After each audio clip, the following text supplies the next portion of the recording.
Yeah. Okay, recording.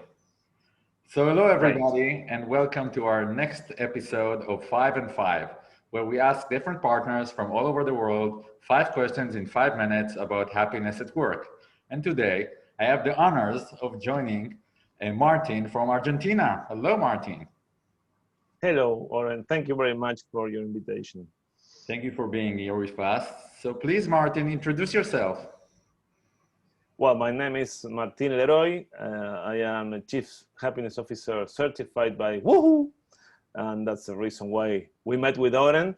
I work in happiness at work since 2015 as a consultant, but I realized that when I was in the corporate world, I used to be a happy chief, and that was a reason that bring me to this kind of work. And I have a lot of experience working with happiness at work. Great. And Martin. And I am from Argentina. I am in Buenos Aires in Argentina. So tell us, Martin, what makes you happy at your job? Well, really, it makes me happy to help other people to be happy. Happiness is something that if you practice with anyone, it's like a boomerang, goes to other ones and come back to you immediately. So the best for me is to see anyone being happy, improving in their jobs, in their lives, and really it's wonderful to see how people, when people realize that they can be happy and that it is not rocket science. Right, that's a great mission. So tell us, Martin, why is it important to invest in happiness at work? And maybe why is it important, especially now during the world pandemic? Well, the why first part of to invest in happiness. Yeah. Well, the first part of your question is because happiness companies have better results. Happiness with the culture of happiness, and companies with the culture of happiness do better, do everything better. Especially in this moment of COVID, we need people being together, especially if they are working from home. You need to take care of your co-workers, know them beyond what the work card, what they do in the company. It's for me, it's more important to know who are they and what is happening with them.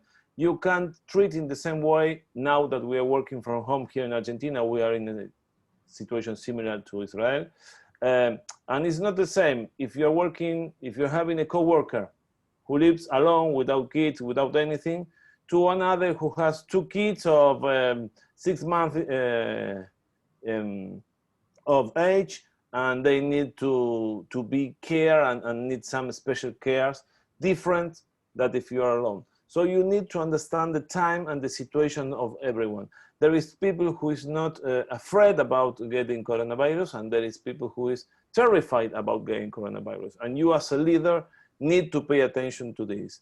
And as we manifest that one of the most important factors to work in happiness is relationship, you must know your people, and you must pay special attention to your people.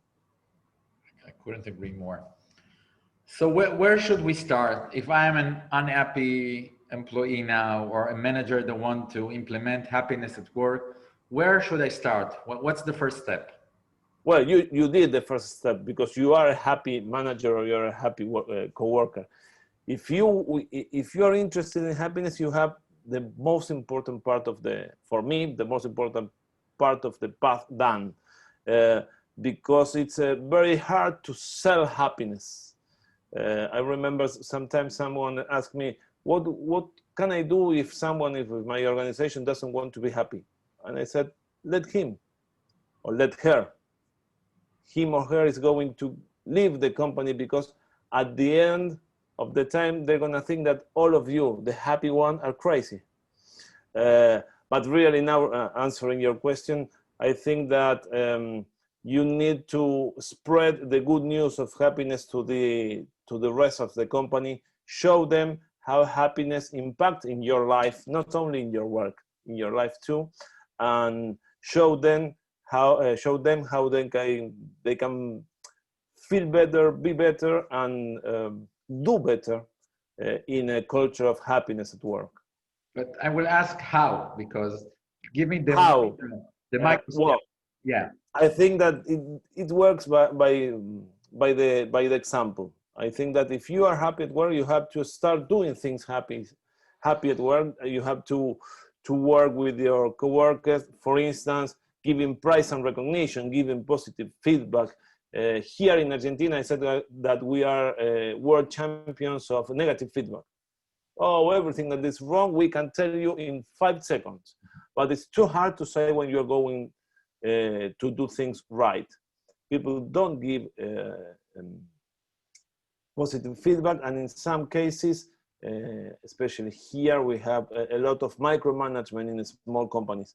So we're working in cutting it down, and especially understand I have a mojo that is, we are all almost human beings. So you have to treat the other ones as a human being. And human beings have different needs. Try to understand any one of them and help them with what they need. Right. I think this is the first step. Then happiness is not rocket science. Happiness is so naive that sometimes we don't take care about it. But small things do happiness. I agree. Can you share with us a nice example of organization you know, or maybe that you are working with, about how did they implement happiness at work during the coronavirus era? Yes, thankfully we have a lot of work here about happiness at work. We speak about well-being here in Argentina, but it's the same. And I've been working with a pharmaceutical company where there was a part of the team members that entered the company during COVID, so they didn't met in physical any of their partners.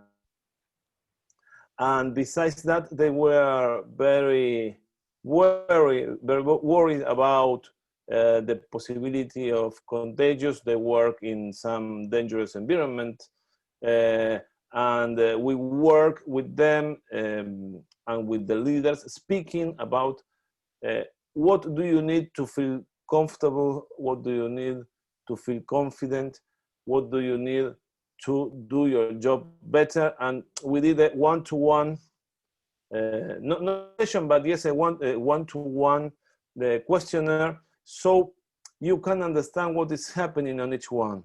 As I told you before, anyone, we are all almost like human beings, and we are having different necessities. So you need to know what you can give to any one of your partners, of your coworkers, of your employees.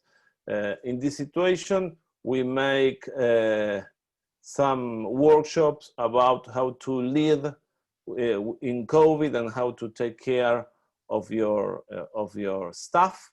And then we did conversatory spaces to talk with all the staff, so they can bring how do they feel and how do they see their problems, and we help them to give another point of view and to work paying attention mostly in positive emotions, because negative emotions are all over the surface now with the COVID. So we work a lot in this way, and with a tremendous result. Really, I am very happy because people feel much better, and they notice, they realize that they can change their mindset to a positive way, and that was the way we did it. That's wonderful and inspiring. Martin, thank you so much for joining us today, and I wish you happiness and freedom. Thank you very much, my friend. I hope to see you here in Argentina when the planes still come back to the air, and of course I'm expecting you with a big asado. Oh, I'd love that.